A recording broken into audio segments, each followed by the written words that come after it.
అనారోగ్యంతో కన్నుమూసిన కమ్యూనిస్టు అగ్రనేత సురవరం సుధాకర్ రెడ్డి పార్థివ దేహానికి కార్మిక ఉపాధి శాఖ మంత్రి వివేక్ వెంకటస్వామి, శాసనమండలి చైర్మన్ గుత్తా సుఖేందర్ రెడ్డి నివాళులర్పించారు. సురవరం సుధాకర్ రెడ్డి అంతిమ యాత్ర ఇవాళ మధ్యాహ్నం జరగనుంది. సురవరం పార్థివ దేహాన్ని హిమాయత్ నగర్లోని సిపిఐ కార్యాలయం మగ్ధూం భవన్కు తీసుకెళ్లనున్నారు. మధ్యాహ్నం 3 గంటలకు మగ్ధూం భవన్ నుంచి సికింద్రాబాద్ గాంధీ మెడికల్ కాలేజీ వరకు సురవరం అంతిమయాత్ర కొనసాగనుంది.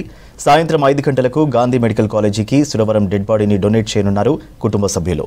సురవరం అంతిమయాత్రకు రాష్ట్ర వ్యాప్తంగా భారీగా సిపిఐ నేతలు, కార్యకర్తలు తరలివస్తున్నారు. నల్గొండ పార్లమెంట్ స్థానంలో వారు ఒకసారి పోటీ చేసినప్పుడు నేను వారికి సహకరించడం, ఆ తర్వాత మేమిద్దరం కూడా ఒకరి మీద ఒకరు పోటీ చేసుకునేటువంటి పరిస్థితులు కూడా రాజకీయాల్లో వచ్చినాయి. 2009లో నేను వారి మీద గెలవడం కూడా జరిగింది. ఏది ఏమైనా ఒక అకుంఠితమైనటువంటి దీక్షతోనే తాను నమ్మిన సిద్ధాంతానికి కట్టుబడి వామపక్ష భావజాలంతో వారి విద్యార్థి దశ నుంచి నేటి వరకు కూడా వారు పట్టినటువంటి బాటను విడవకుండా, ఎందుకంటే ఒక పోరాట యోధుడిగా, తర్వాత ఆ కుటుంబం నుంచి వచ్చినటువంటి వ్యక్తిగా కమ్యూనిస్టు వామపక్ష భావజాలంలో వారు జరిపినటువంటి కృషి మరవలేనటువంటి విషయాన్ని సందర్భంగా మనవి చేస్తూ వారి ఆత్మకు మంచి శాంతిని ప్రసాదించాలని, అదేవిధంగా నేటి యువతకు వారి యొక్క స్ఫూర్తి అని చెప్పి సందర్భంగా మనవి చేస్తూ వారికి ఘనమైనటువంటి నివాళులు అర్పిస్తూ సెలవు తీసుకుంటా ఉన్నాం. సుధాకర్ రెడ్డి గారు నేషనల్ పాలిటిక్స్లో సిపిఐ జనరల్ సెక్రటరీగా దేశవ్యాప్తంగా పార్టీని బలపరచాలని చెప్పి పనిచేయడం జరిగింది. మా సింగరేణి సంస్థలో కూడా వారు సిపిఐని బలపరచడానికి, యూనియన్ని బలపరచడానికి నిరంతరం పోరాటం సోషల్ జస్టిస్ గురించి. వారు నిజంగా ఒక గొప్ప నాయకుడు, ఒక గొప్ప వ్యక్తి. ఎందుకంటే చాలాసార్లు మా నాన్నగారితో పర్సనల్గా వారిని చాలాసార్లు కలవడం జరిగింది. వారు ఎప్పుడు కూడా ఇదే చెప్పేది, మనం ఎప్పుడు కూడా బీద ప్రజలను ఆదుకోవాలి, వారి గురించి కొట్లాడాలని చెప్పి ఎప్పుడు కూడా నిరంతరం పోరాడేవారు. సో వారికి నివాళులర్పిస్తూ వారి కుటుంబ సభ్యులందరికీ కూడా సంతాపన. సిపిఐ తరఫున అమోఘంగా తెలంగాణ రాష్ట్ర సాధనకి కృషి చేయడం, అంతేకాకుండా ఆయన ఎమ్మెల్యేగా నెగ్గడం, ఎంపీగా నెగ్గడం, ఎంపీగా నెగ్గడం, నెగ్గిన తర్వాత పార్లమెంట్లో 2 దశాబ్దాలుగా 21 ఏళ్లు వయస్సు ఉన్నవాడికే ఓటెక్కనే దాన్ని 18 ఏళ్లకు తీసుకొచ్చి రావడంలో ఆయన గాని, ఆయన మిత్రుడు సహచర ఎంపీ కేరళ చంద్రప్పన్ గారు గాని అమోఘాన్ని కృషి చేశారు. పార్లమెంట్ లో బిల్లు ప్రవేశపెట్టే దశగా నిజంగా విజయం సాధించాడండి. ఆ దశలో గాని అలాగే అనేక ఉద్యమాల్లో ఆయన చేసిన పోరాటాలు అనన్య సామాన్యమైనవి. ఆయన యొక్క లోటు, తీరని లోటు పీడిత ప్రజానికానికి చాలా లోటండి. సో ఆ మహానుభావుడు కమ్యూనిస్టుగా బ్రతికాడు, కమ్యూనిస్టుగా మరణించాడు.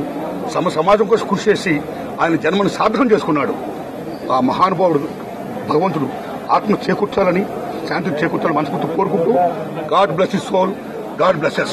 ఈరోజు ఆయన మరణం మన అందరికీ హృదయ విదారకమైనది, విషాదకరమైనది. అంతేకాదు ఆయన కమ్యూనిస్టు పార్టీకి లోటే కాదు, భారత ప్రజలందరి యొక్క సమస్యల పరిష్కారానికి లోటని చెప్పి నేను భావిస్తున్నా. ఆ విధంగా ఆయనకు నేను ఈ సందర్భంగా శ్రద్ధాంజలి, నివాళులు అర్పిస్తూ ఆయన పోరాటం, ఆయన పరిష్కారం చేసినటువంటి కృషి, ఆయన వివరించినటువంటి తీరు, వాటినన్నిటినీ ఇవాళ రాజకీయంలో ఉన్న వాళ్ళే కాదు, మనమందరం కూడా స్ఫూర్తి చెంది ఒక రానున్నటువంటి తరానికి రాజకీయాలే కాదు, మానవ పరిణామంలో అవసరమైనటువంటి సామాజిక న్యాయము, సామాజిక చైతన్యాన్ని కలిగించేదానికి, కృషి చేసేదానికి ఆయనకు నిజమైనటువంటి నివాళని చెప్పి తెలియజేస్తూ, ఆంధ్రప్రదేశ్ నుంచి, ఆంధ్ర రాష్ట్రం నుంచి చంద్ర రాజేశ్వరరావు గారు, తర్వాత మా తరానికి సంబంధించి సురవరం సుధాకర్ రెడ్డి గారు, వారు లేకపోవడం అది ప్రజాస్వామ్యానికి, కార్మిక లోకానికి, యువతరానికి తీరని లోటు. ఏ ఒక్క ప్రతిపాదనని తేలిగ్గా తీసుకోకుండా అన్ని సానుకూలమైన దృక్పథంతో సుధాకర్ రెడ్డి గారు రిప్రజెంటేషన్ చేస్తున్నారు అంటేనే దాంట్లో న్యాయం ఉంటుంది, సమంజసమైన పాత్ర ఉంటుంది, సమంజసమైన ప్రజా సమస్యల మీదే ఆయన రిప్రజెంట్ చేస్తారు తప్ప వారు వేరే రకంగా ఉండదు అని భావించి సానుకూలమైన నిర్ణయాలు ఇచ్చేవారు. వారి లోటు ఆంధ్ర రాష్ట్రానికే కాదు, భారతదేశానికి, వారి కుటుంబం ఒక్కటే కాదు ఈ రోజున కోల్పోయింది. కమ్యూనిస్ట్ పార్టీ ఒక్కటే కాదు ఈరోజు వారి యొక్క భర్తీ చేయలేని స్థానాన్ని